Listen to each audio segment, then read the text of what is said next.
Vous êtes connecté sur monclasseurdemaths.fr et dans cette vidéo, nous allons apprendre à déterminer graphiquement un nombre dérivé d'une fonction.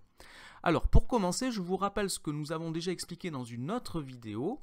Si je considère une fonction f définie sur un intervalle i et petit a un nombre de cet intervalle, j'appelle cf sa courbe représentative dans un repère.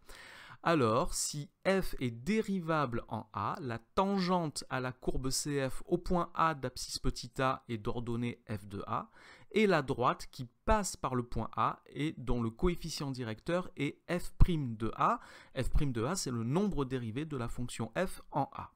Donc cela signifie que f' de a est le coefficient directeur de la tangente à la courbe représentative de la fonction f au point d'abscisse petit a. Alors juste une petite note, le coefficient directeur d'une droite est également appelé la pente de cette droite, c'est le terme que j'utiliserai par la suite. Alors qu'est-ce que ça signifie quand on dit que f' de a est le coefficient directeur de la tangente à la courbe au point d'abscisse a? Cela signifie que si la droite est tracée et que j'arrive à lire son coefficient directeur, alors j'aurai trouvé le nombre dérivé en a. Alors, c'est ce que nous allons apprendre à faire et nous allons travailler sur deux exemples. Le premier exemple, le voici, nous allons travailler sur la parabole représentative de la fonction carré. Et nous allons déterminer graphiquement f' de moins 2, f' de moins 1, f' de 0, f' de 1 et f' de 2. Alors, moins 2, moins 1, 0, 1 et 2 sont les abscisses des points de la parabole, des points A, B, C et D de la parabole. 0, c'est l'abscisse de l'origine, puisque l'origine du repère est un point de la parabole. J'ai tracé également sur le graphique 4 droites qui sont en couleur, les droites D1, D2, D3 et D4, qui sont les tangentes à la parabole en A, B, C et D. L'axe des abscisses, lui, est tangent à la parabole à l'origine. Donc ici, la tangente à l'origine, c'est l'axe des abscisses. Et tous les points qui sont marqués ici, que j'ai fléchés, ont des coordonnées entières, ce qui va nous permettre de calculer les coefficients directeurs des droites représentées. Alors, nous allons commencer donc ce travail graphique. Et donc, d'après ce que nous avons vu tout à l'heure, si je commence par calculer f' de 2, par déterminer f' de 2, f' de 2, c'est la pente de la tangente à la parabole au point A. Donc, je sais calculer, je sais déterminer graphiquement la pente ou le coefficient directeur d'une droite. Pour cela, j'ai besoin de 2 points sur la droite. Donc, sur la droite D1, qui est la tangente au point A, la tangente à la courbe au point A, j'ai 2 points. J'ai le point A et puis j'ai un point d'intersection avec l'axe des abscisses qui est d'abscisse moins 1 et d'ordonnée donc 0. Donc je sais que f' de 2, c'est ce que je cherche, c'est le coefficient directeur ou la pente de la droite, donc delta y sur delta x. Et sur le graphique, je vois que quand j'avance d'une unité sur l'axe des abscisses, je me déplace sur la droite, je descends de 4 unités sur l'axe des ordonnées. J'ai donc que delta y est égal à moins 4, delta x est égal à 1, ce qui me donne un coefficient directeur ou un nombre dérivé qui est égal à moins 4. Donc f' de moins 2 est égal à moins 4. Je fais le même travail pour calculer f' de moins 1. Donc f' de moins 1, c'est la pente de la tangente à la parabole au point B. Le point B est le point d'abscisse moins 1. Donc pareil, j'ai besoin de 2 points sur la droite. J'ai le point B et j'ai un autre point un peu plus haut à gauche sur la droite des deux. Je vais utiliser ces 2 points. Donc f' de moins 1, c'est le coefficient directeur de cette droite, delta y sur delta x. Et en regardant sur le graphique, je vois que pour passer d'un point à l'autre de cette droite, je me déplace d'une unité sur l'axe des abscisses et de moins 2 sur l'axe des ordonnées, c'est-à-dire que je descends de 2 unités sur l'axe des ordonnées. J'ai donc delta y qui est égal à moins 2, delta x qui est égal à 1, ce qui me donne que f' de 1 est égal à moins 2. Voilà pour cette première partie du travail, je vais me faire un petit peu de place pour continuer. Voici, donc j'ai f' de moins 2 qui est égal à moins 4, f' de moins 1 qui est égal à moins 2. Je vais regarder maintenant ce qui se passe à l'origine. f' de 0 est la pente de la tangente à la parabole à l'origine, O. Or, nous avons dit que cette tangente, c'est l'axe des abscisses. Elle est donc horizontale. Donc la tangente à l'origine est horizontale. Or, une droite horizontale a une pente nulle. J'ai donc que f' de 0 est égal à 0. Et ça, c'est vraiment quelque chose d'important à comprendre et à retenir, la courbe représentative d'une fonction f admet une tangente horizontale au point d'abscisse A si et seulement si f' de A égale 0. Tangente horizontale signifie nombre dérivé nul. C'est vraiment quelque chose à retenir. Donc ici, nous avons trouvé f' de 0 qui est donc égal à 0. Je continue avec f' de 1 maintenant. Donc le point d'abscisse 1, c'est le point C.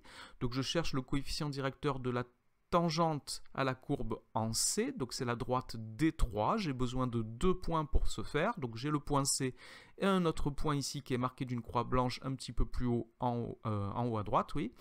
Donc f' de 1 est égal au coefficient directeur de cette droite, delta y sur delta x. Quand je me déplace sur la droite pour passer du point C au deuxième point, je me déplace d'une unité sur l'axe des abscisses, de 2 unités vers le haut sur l'axe des ordonnées. J'en déduis que delta y sur delta x est égal à 2, et 2 est donc égal à f' de 1.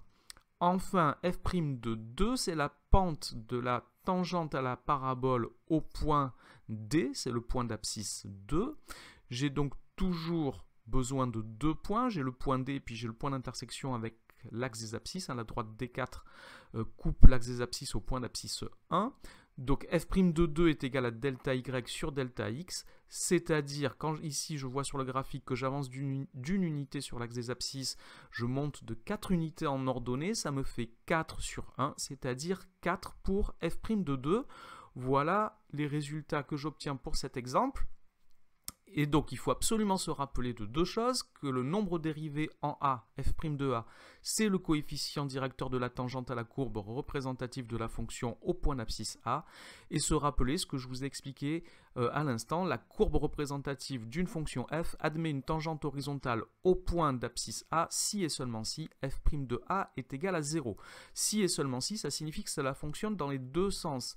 Si on a une tangente horizontale, alors le nombre dérivé est nul, et la réciproque, si la dérivée en A est nulle, alors il y a une tangente horizontale au point d'abscisse petit a. Alors nous allons travailler sur un deuxième exemple. Voici la représentation graphique d'une fonction g, donc c'est la courbe C qui est représentée en blanc ici, et j'ai représenté différentes tangentes, et nous voulons déterminer graphiquement g' de moins 1, de 0, de 1, de 2 et de 3. Alors on va commencer par observer les droites D1 et D3 qui sont des droites horizontales. La tangente à la courbe C en A et en D est horizontale. Et de même, la tangente à la courbe C en B, au point B, est horizontale également. Donc nous venons de dire que la courbe représentative d'une fonction f admet une tangente horizontale au point d'abscisse A si et seulement si f' de A égale 0. Donc ici, on a des tangentes horizontales en A, en B et en D. On en déduit que g' de moins 1 égale 0. Moins 1, c'est l'abscisse du point A. On en déduit que g' de 3 égale 0. 3, c'est l'abscisse du point D. Et on en déduit que g' de 1 égale 0. 1, c'est l'abscisse du point B. Donc je viens de déterminer ici déjà 3 nombres dérivés sur les 5 que je cherche. Alors nous allons passer maintenant à la suite. Et donc nous allons nous placer sur le nombre dérivé à l'origine.